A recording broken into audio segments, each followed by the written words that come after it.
Assalamualaikum warahmatullahi wabarakatuh. Dulur, hari ini kita bicara aja, ngobrol aja. Yang akan saya sampaikan masalah ukhrawi dan duniawi. Tentang ukhrawi, banyak yang merasa kecewa, mengeluh segala macam. Kenapa sih udah belajar sekian lama belum bisa memahami masalah ilmu-ilmu ukhrawi? Kenapa? Itu sering terjadi di benak kita. Bisa jadi kita ini sedang dikabulkan sama Allah tentang urusan duniawi. Karena dulu di saat kita senang ngaji, senang membaca segala macam, ada keinginan harus mapan dulu nih ekonominya, mapan dulu duniawinya. Bisa jadi dari bujangan pemikiran itu atau sudah berkeluarga. Sekarang ini sedang dikabulkan Allah tentang hal-hal duniawinya. Tentunya dengan tahapan, dengan proses. Makanya untuk mempelajari masalah hal-hal ilmu ukhrawi, kurang memahaminya, kurang bisa masuk. Karena Allah sudah mengabulkan doa-doanya kita tentang hal duniawi. Makanya mau puasa kek, mau riadoh, mau tirakat, mau kholwat, mau uzlah, kalau belum sampai tuntas duniawinya, tidak akan mendapatkan itu. Atau enggak sedikitnya, setidaknya kita agak sulit memahami tentang pembelajaran ilmu-ilmu ukhrawi. Karena sedang dikabulkan oleh Allah doa-doa kita, keinginan kita di waktu-waktu yang lampau. Begitu juga hal-hal duniawi. Mungkin dulu lagi nyari hal-hal duniawi. Kita bekerja keras sampai luar biasa maksimalnya untuk mendapatkan hal-hal duniawi. Lalu kemungkinan tidak mendapatkan atau belum mendapatkan yang sesuai keinginan.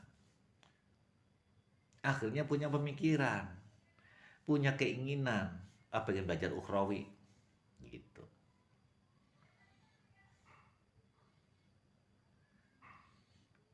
Ya kan? Akhirnya belajarlah ukhrawi.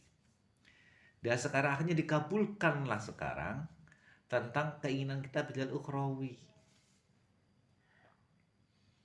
Tapi duniawinya enggak, pas kita mau balik ke hal-hal mencari duniawinya, kenapa sulit?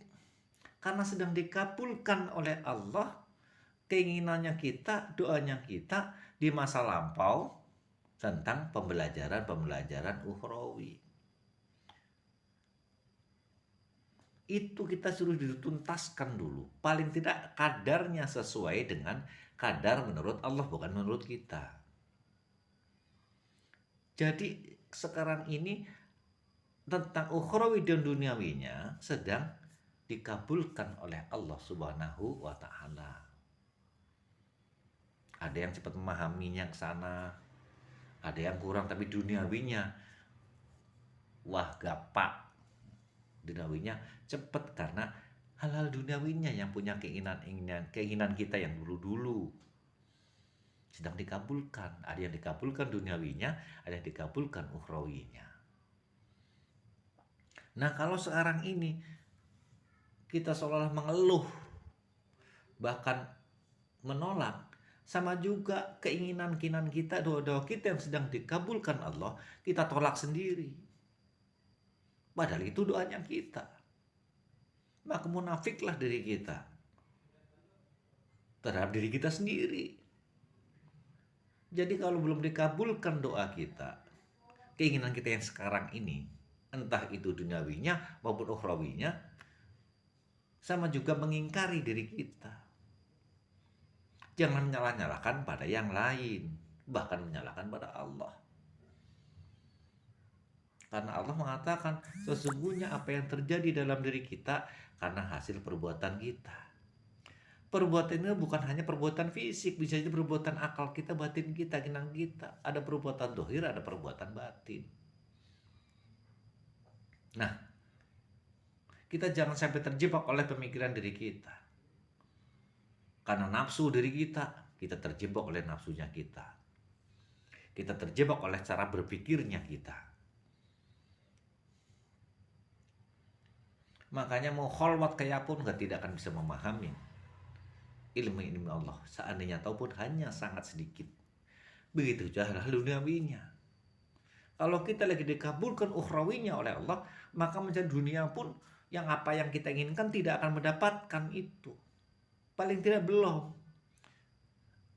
bisa didapatkan, tapi baru hanya sedikit. Lalu bertanya dari kita, kan kita suruh imbang, betul. Allah memang, hukumnya Allah lah sangat imbang. Bahkan Allah mengatakan, sesungguhnya neracakulah sangat imbang. Tidakkah engkau bisa berbuat seperti aku? Kata Allah kepada Rasulnya. Rasul aja gak imbang 100%. Dia masih agak oleng, agak dominan yang ini, kadang dominan yang satunya. Kadang dominan ukhrawinya, dominan duniawinya. Lalu kita ini siapa? Rasul bukan, kiai bukan. Ingat, karena itu adalah perbuatan kita sendiri, baik perbuatan zahir, perbuatan batin. Itu atas permintaan kita dan doa kita kepada Allah. Permintaan kita, doa kita di masa lampau. Sekarang ini kita sedang dikabulkan oleh Allah atas permohonan-permohonan kita yang masa lampau. Jangan jadi orang yang kafir, orang yang ingkar, jangan jadi orang yang munafik.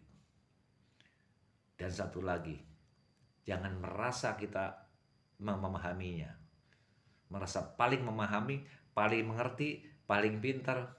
Ingat, itu sombong. Jangan memberhalakan diri sendiri. Sesungguhnya yang bisa menjatuhkan harkat martabatnya dari kita, ya kita sendiri, bukan siapa-siapa. Jangan lari kemana-mana, jangan lari keluar si A, si B, si C, menunjuk ke yang di luar.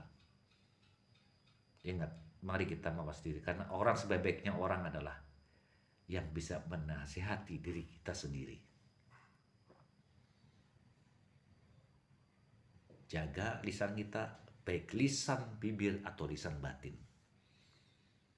Mudah-mudahan manfaat. Billahi taufiq wal hidayah wal afu minkum. Wassalamualaikum warahmatullahi wabarakatuh.